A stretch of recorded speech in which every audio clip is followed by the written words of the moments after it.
கள்ளக்குறிச்சி விஷ சாராய மரணங்கள் ஒட்டுமொத்த தமிழ்நாட்டையும் உலுக்கி எடுத்துள்ளது.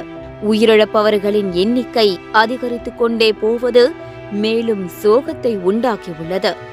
இந்த நிலையில் முதலில் மரணமடைந்தவர்கள் விஷ சாராய மரணத்தால் உயிரிழக்கவில்லை, வேறு பிரச்சினைகளால் உயிரிழந்தார்கள் என மாவட்ட ஆட்சியர் தவறான தகவல்களை பரப்பியதே இவ்வளவு பாதிப்புக்கு காரணம் என ஊர் மக்கள் குற்றம் சாட்டியுள்ளனர். கலெக்டர் முன்னாடியே அந்த ஸ்டெப் எடுத்திருந்தாருன்னா இப்ப இத்தனை பேர் இறந்திருக்க மாட்டாங்க.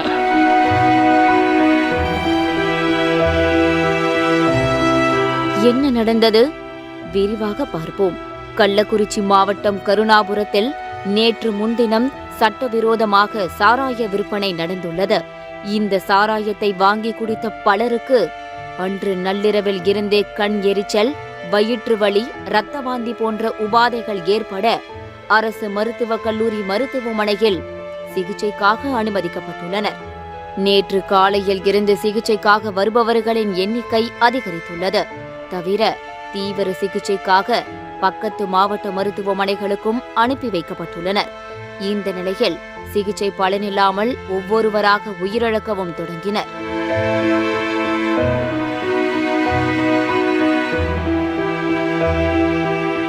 ஏழு, 8, 10 என ஆரம்பித்து தற்போது 37 பேர் உயிரிழந்திருப்பதாக தகவல்கள் வெளியாகியுள்ளது.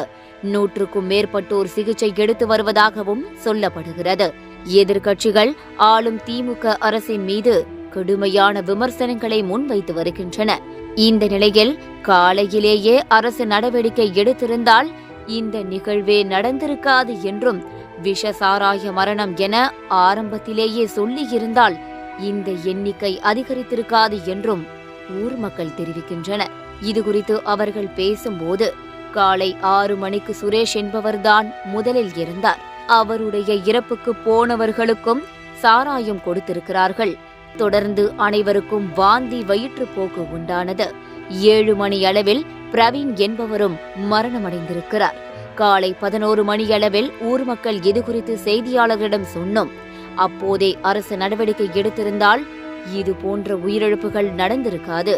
ஆனால் மாவட்ட ஆட்சியர் இது விஷ சாராயத்தால் ஏற்பட்ட மரணம் அல்ல என சொல்லிவிட்டார்.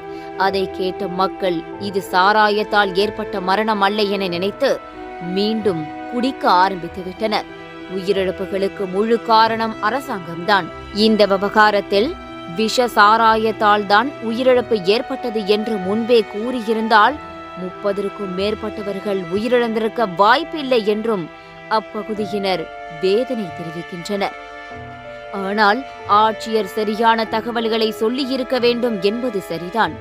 ஆனால் கடந்த ஆண்டே மறுகாணத்தில் இது போன்று 20க்கும் மேற்பட்டோர் உயிரிழந்தனர்.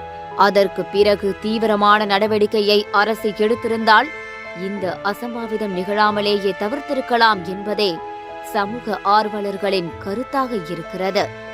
இந்த பிரச்சனை எங்க வீட்டோட லாஸ்டா இருக்கணும்னு நினைக்கிறதுக்காக தான் நாங்க அடுத்தடுத்து இதை தடை பண்ணணுன்றதுக்காக தான் நாங்க வர வச்சோமே. ஆனா அரசாங்கம் இதுக்காக ஒரு இதுவும் முடிவும் எடுக்கல. மதியம் வரைக்குமே கலெக்டர் என்ன சொல்லிட்டாரு, இது வெவ்வேறு வியாதினால தான் வந்தது, வெவ்வேறு நோயினால வந்தது. எங்க அண்ணனுக்கு பிக்ஸ் வந்துருச்சுன்னு சொன்னாங்க, பையனுக்கு வயிறு வலின்னு சொன்னாங்க. ஆனா இது எதுவுமே உண்மை இல்லை. கலெக்டர் முன்னாடியே அந்த ஸ்டெப் எடுத்திருந்தாருன்னா இப்ப இத்தனை பேர் இறந்திருக்க மாட்டாங்க. இதை முன்னாடியே அவங்க அந்த ஸ்டெப் எடுக்காததுனால தான் இன்னைக்கு இந்த இடம், இந்த கள்ளக்குறிச்சியில், இந்த கருணாபுரத்தில் இத்தனை இழப்புகள், எத்தனை உயிர் 40 உயிருக்கு மேலே இன்னும் ஜிஹெச்சில் இருக்காங்க.